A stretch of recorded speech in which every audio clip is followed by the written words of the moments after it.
यानी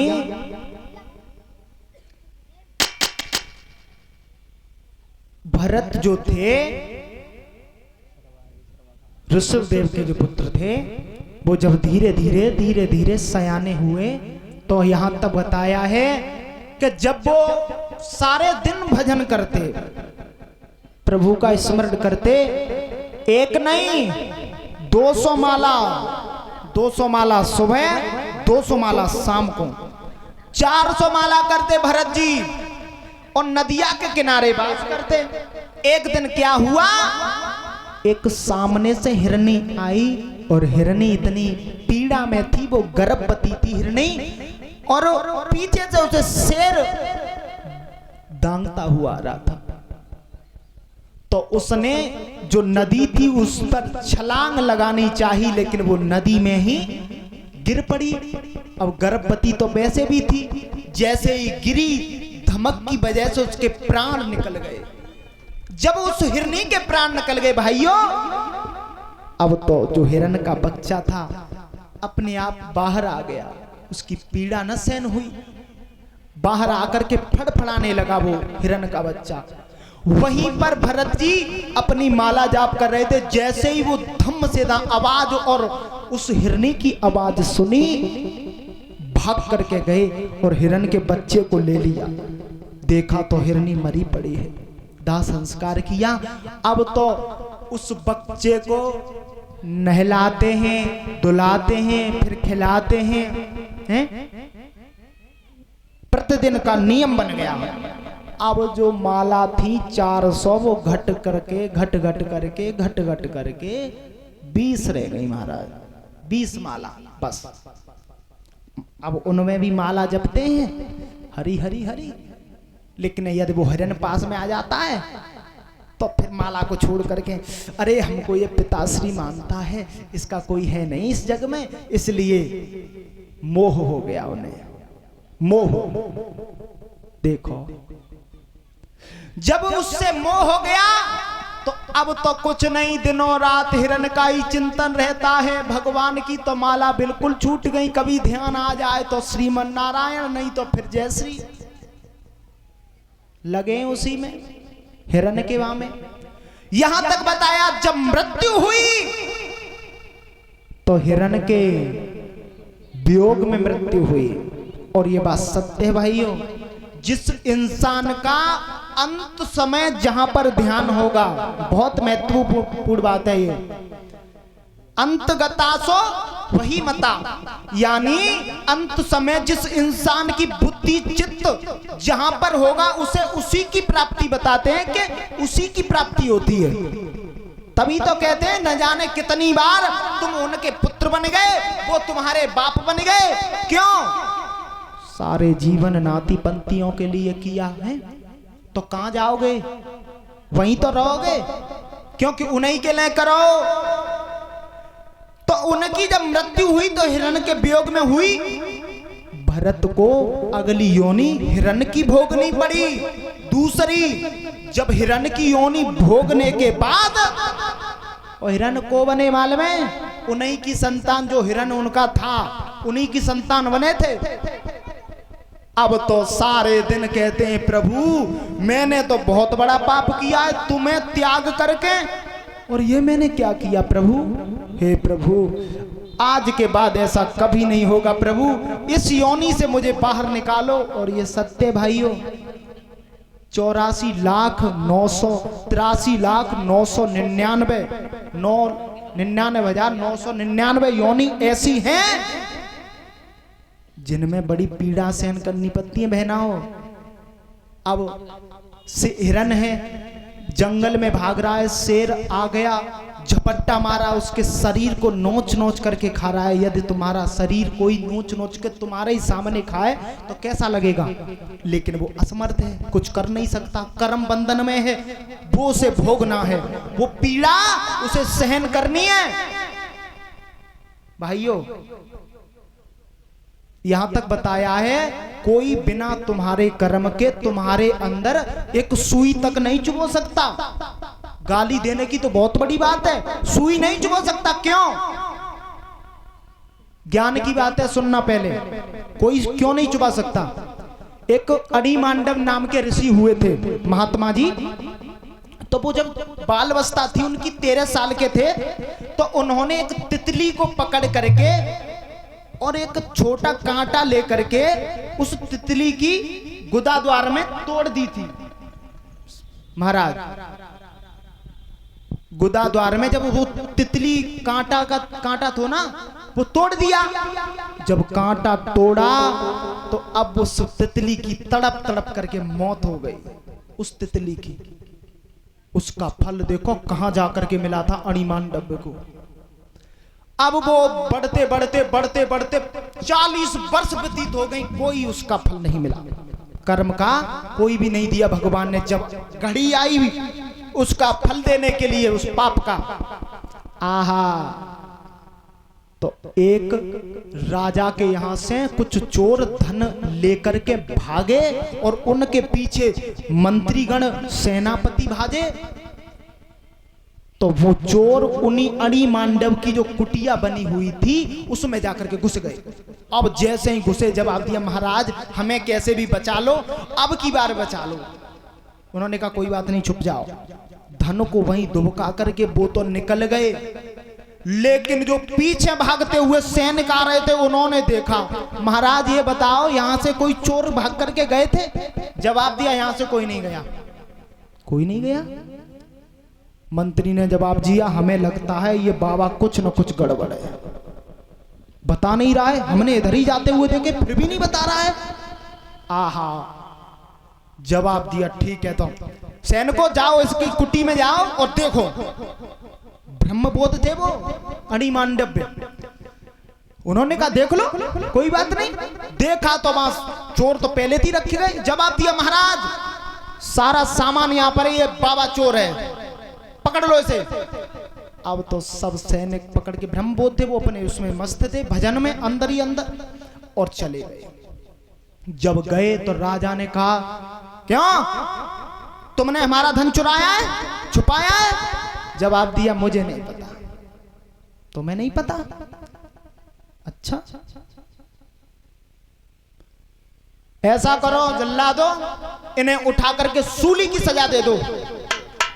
सामने संपूर्ण बरामद हुआ है जो भी हमारा धन था, और ये कहता है कि हमने नहीं चुराया, दे दो इसे सूली की सजा। पहले सूली की सजा जो बोली जाती थी वो ऐसी होती थी कि पतला सा वो होता था, उसे गाड़ देते थे बल्लम सी, और ऊपर से उसे पटक देते थे। तड़प तड़प करके मौत होती थी व्यक्ति की, बहुत बुरी दशा। अब तो फांसी है या फांदो, जय श्री राधे। अब तो कछुना, पहले बहुत बुरी सजाएं। जब सूली की ऐसी बुरी दशा थी भाइयों, उन महात्मा जी को ऐसे ही पांति मीड़ करके ले गए और ऐसे ही छोड़ दिया। उनके गुदा द्वार में होती हुई वो सूली बैठ गई, लेकिन ब्रह्मबोध थे वो, भजन करते रहे, उस सूली पर भी बैठ करके बैठे रहे। अब 1 घंटा बहुत, 2 घंटा बहुत, 3 घंटा बहुत, शाम को समय बहुत। राजा ने जवाब दिया जाओ, वो मर गया होगा, उसे फेंक दो, फेंक दो। गए तो देखा हरि शरणम हरि शरणम हरि शरणम, समाधि लगी हुई है, अंदर भयंकर पीड़ा, लेकिन समाधि नहीं खुली। भाइयों देखो अणिमांडव को। उन्होंने कहा महाराज गजब हो गया, कोई संत हमसे बहुत बड़ा पाप हो गया है महाराज, अब हम नहीं बचेंगे।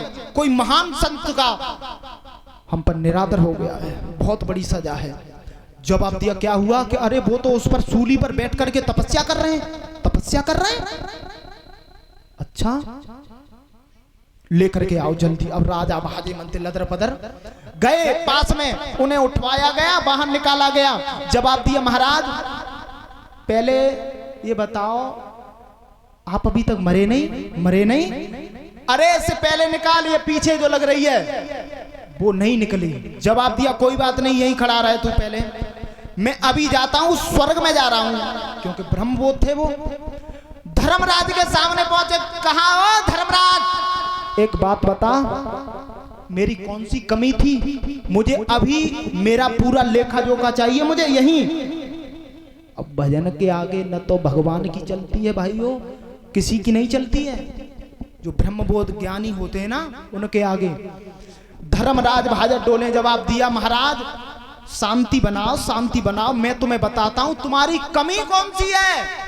तब वहां पर खोला गया तो देखा कि तुमने और 12 साल की अवस्था में एक तितली को पकड़ करके उसके गुदा द्वार में कांटा को तोड़ दिया था। उसकी सजा है ये। जवाब दिया, उसकी सजा है? अरे मूर्ख धर्मराज, ये बता, उस वक्त तो मैं अज्ञान था, मुझे कुछ ज्ञान नहीं था, हैं? और तूने मुझे उसकी सजा दे दी।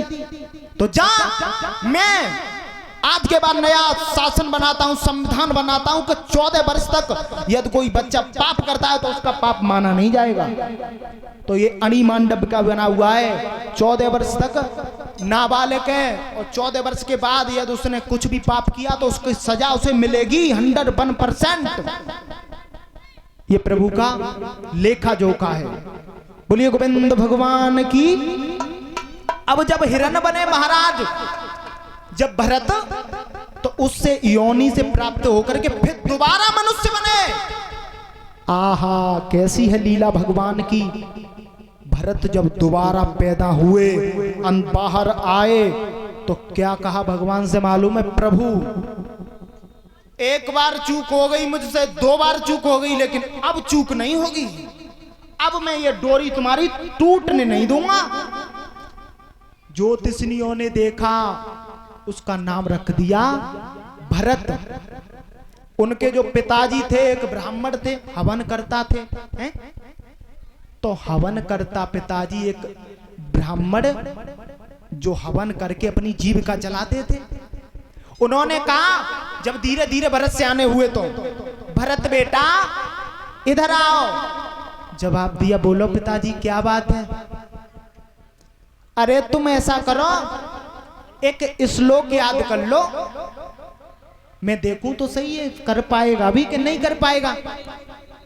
भरत जी को ध्यान आ गया कि आज यदि मैंने इन्हें गायत्री मंत्र सुना दिया तो कल कहेंगे अब तो सत्यनारायण की कथा याद कर लो, परसों कहेंगे जाओ उन जजमान का विवाह कराया हो, फिर कहेंगे अब तो तुम समझदार हो गए हो, कथा कहने लगो, फिर उसी में पड़ जाऊंगा मैं तो। हैं? एक बार मुझे हिरण की योनि मिली है, अब नहीं, नहीं, बिल्कुल नहीं। अब तो 1 महीना हो गया, 2 महीना हो गए, 3 महीना हो गए, एक मंत्र याद करके नहीं बस सुनाया। क्यों? माया की वजह से नहीं सुनाया। अब तो उन्होंने, उसके जो पिताजी थे, जवाब दिया, ये बालक क्या है, पूरा जड़ है, जड़ की तरह है, हैं? बताओ 1-2 महीना की बात बताओ, 4 महीना हो गए, इस पर एक श्लोक नहीं आ रहा है? हालांकि वो सुना सकते थे, क्यों नहीं सुनाया? उसी वजह से। तभी उनके पिताजी ने नाम रख दिया, बिल्कुल जड़ की तरह है, तो आज से इसका नाम जड़ भरत है। बोलिए जड़ भरत बैरागी की जय हो। अब जब धीरे धीरे धीरे धीरे बड़े हुए, अब तो घर से जाते हैं खेत पर, एक वृक्ष के नीचे हरिशरणम हरिशरणम हरिशरणम, सुबह से संध्या तक हरिशरणम, संध्या में रात तक जब तक सोवे नहीं तब तक हरिशरणम हरिशरणम। धन्य है इतनी बड़ी तपस्या। जवाब दिया, महाराज एक बार डोरी टूट गई है तुम्हारी, लेकिन अब की नहीं डोरी टूटने दूंगा बिल्कुल भी। आहा, जब धीरे धीरे धीरे धीरे सयाने हुए,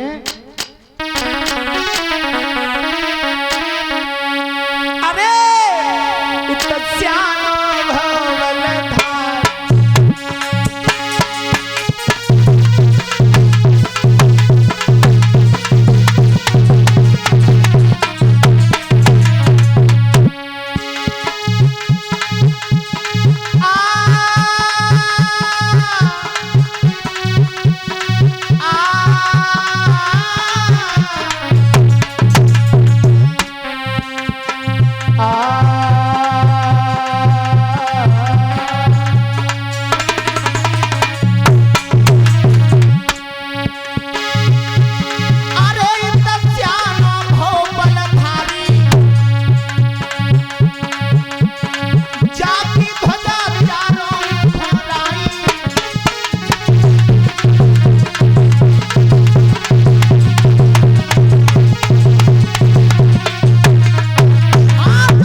प्रभु की टूटे है पाई, वीरन सुनियो ध्यान लगाई।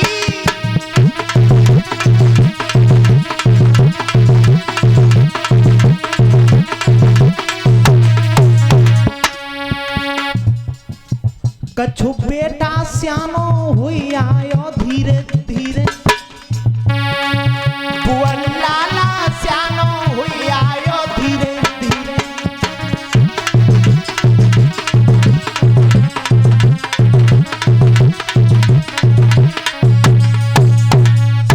श्याना हुआ वो जड़ भरत,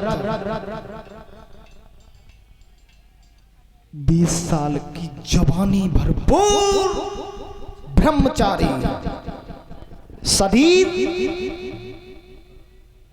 लंबा तलंगा, संपूर्ण शरीर पर। जब पिताजी विवाह करना चाहते थे, उन्होंने क्या कर्म किया, घर से चुपचाप किसी को नहीं बताया, भाग गए। अब ऐसे भागे किसी को भनक तक नहीं पड़ने दिया।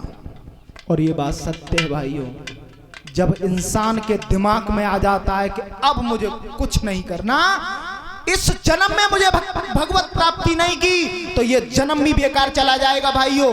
क्यों? अब ऐसे समझो, मानो यहाँ एक महल है, उसके 84 दरवाजे हैं, और एक आंख से अंधा इंसान उन 84 दरवाजों के आसपास डोलता है। सब दरवाजे बंद, बाहर से लपट मार रही है घाम की, बहुत बुरी लपट, शरीर तप रहा है, लेकिन वो चारों तरफ घूम रहा है, 84 दरवाजों में घूम रहा है, लेकिन सब दरवाजे बंद हैं। जहां ठंडा है, जहां एक शीतल हवा आ रही है, मानो एसी चल रही है। उस दरवाजे, जब जो खुला दरवाजा है, जब उसके सामने आता है तो उसके खुजली आ जाती है पैर में, तो उसे खुजाते हैं, वो खुजाता है। पैर तो चल ही रहे थे, अब उस द्वार को क्रॉस कर जाता है, यानी आगे बढ़ जाता है। फिर 84। अब सोचो कब तक घूमता रहेगा। ये माया रूपी खुजली जिसको लग गई ना, वो कभी भी इस जीवन से उड़ नहीं होगा। वो कभी भी इस जन्म मरण के बैल की तरह आए गए, कमाई करी, फिर अनेक योनियों में कुत्ता सुअर। अब एक बात बताओ, जिस मल से हम और आप सभी घृणा करते हैं, मल यानी लेट्रिन, जिससे हम तुम घृणा करते हैं, उसके लिए सुअर आपस में लड़ते हैं, है कि नहीं?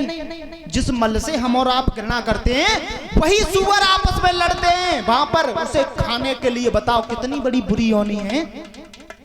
ऐसी योनियों में जब तुम जाते हो, बोध नहीं है, तुम्हें याद नहीं है, लेकिन जब बोध, अगर प्रभु ने बहुत बड़ी कृपा है उनकी कि हमें और आपको ये याद नहीं है, यदि याद होता तो सोच सोच करके मर जाते।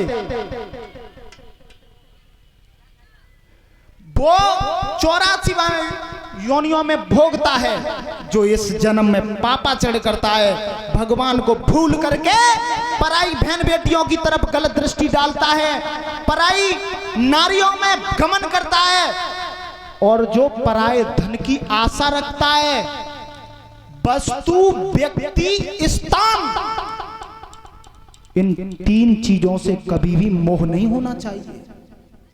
कंचन, कामिनी, कीर्ति, इनके लिए कभी भागना नहीं चाहिए। न तो कंचन यानी रुपया, पैसा, सोना, चांदी, इनके लिए मत भागो भैया। करोड़ों की छोड़ करके महात्मा बने बैठे हैं ऐसे ऐसे वीर, संपत्ति छोड़ करके। उन्हें भला एसी में रहने का वो नहीं है? बताओ हैं? कंचन कामिनी यानी नारी, अपनी नारी है, आश्वासन दिलाएं कि तुम अपने पुत्र को संभालो, या फिर गृहस्थ में रह करके ब्रह्मचर्य का पालन करो, धर्म पर चलो, भजन करो, भगवत प्राप्ति होगी अवश्य। हैं? होगी, क्यों नहीं होगी? अगर तुम्हें बैरागी बनना है, विरक्त बनना है, बाहर चले जाओ, दुख भोगो। क्यों? क्योंकि जब तक यहाँ आनंद पाते रहोगे एसियों में डले डले, पंखा के कूलर के नीचे, यदि इस मृतलोक पर आनंद पाओगे तो अन्य योनियों में उस आनंद का क्षण मात्र के लिए भी आनंद नहीं मिलेगा। पोए घाम में बंद रहो तो बंद रहो, कोई खोल करके बांध नहीं सकता है जब तक उस परमात्मा का आदेश नहीं होगा तब तक। बताओ तुम, अबे तो तुम जा योनि में पड़े हो आराम से, न किसी का ध्यान है परमात्मा का। कम से कम एक बात बताओ, 24 घंटे होते हैं, 24 घंटे में 10 मिनट तो आपका धर्म बनता है ना कि भजन करें। केवल कुछ नहीं करना, केवल नारायण नारायण नारायण, जो प्रिय नाम लगे, राधा कृष्ण गोविंद, जो भी नाम प्रिय लगे 10 मिनट बैठ करके रटो। बताओ, लेकिन नहीं पता है भाइयों, नहीं पता। तूने जो कमाया है, तूने जो कमाया है, तूने जो कमाया है कोई दूसरा ही खाएगा। जो आपने कमाया है ना वो आपके साथ नहीं जाने वाला। एक बात सोच के देखो, यदि तुम 10 आदमी पर 10,000 रुपए हो तो वो सोचता है कि 10 लाख हो जाएं, यदि 10 लाख हो तो वो सोचता है 10 करोड़ हो जाएं, 10 करोड़ हो तो वो सोचता है कि मुझ पर अरबों की दौलत हो जाए। लेकिन दौलत क्या साथ चली जाएगी? अब नॉर्मल में सोच लो, कोई एक साइकिल पर चल रहा है, उसने कहा आज मुझ पर यदि मोटरसाइकिल होती तो मैं थोड़ा जल्दी जाता और मुझे पसीना नहीं आता। गाड़ी आ गई, मोटरसाइकिल आ गई, अब उसकी सोच बढ़ गई दुगनी। मेरे पास यदि कार होती तो ये घाम नहीं लगती मुझे। कार भी भगवान ने दे दी। अब कार वाला सोच रहा है कि अब इस पृथ्वी पर चलने में मन नहीं लगता है, अब तो कुछ उड़ने के लिए होना चाहिए, उड़ने के लिए आसमान में। सोचो दिमाग से, ये भावना और कामना कभी पूर्ति नहीं होती है संसार में, कभी भी। लिखा किसी कवि ने,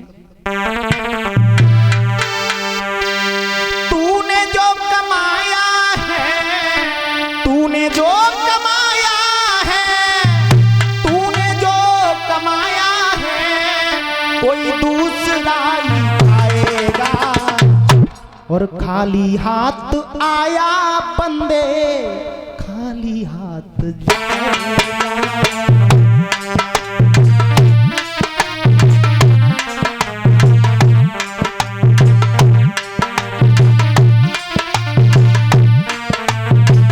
सभी ताली बजाते हुए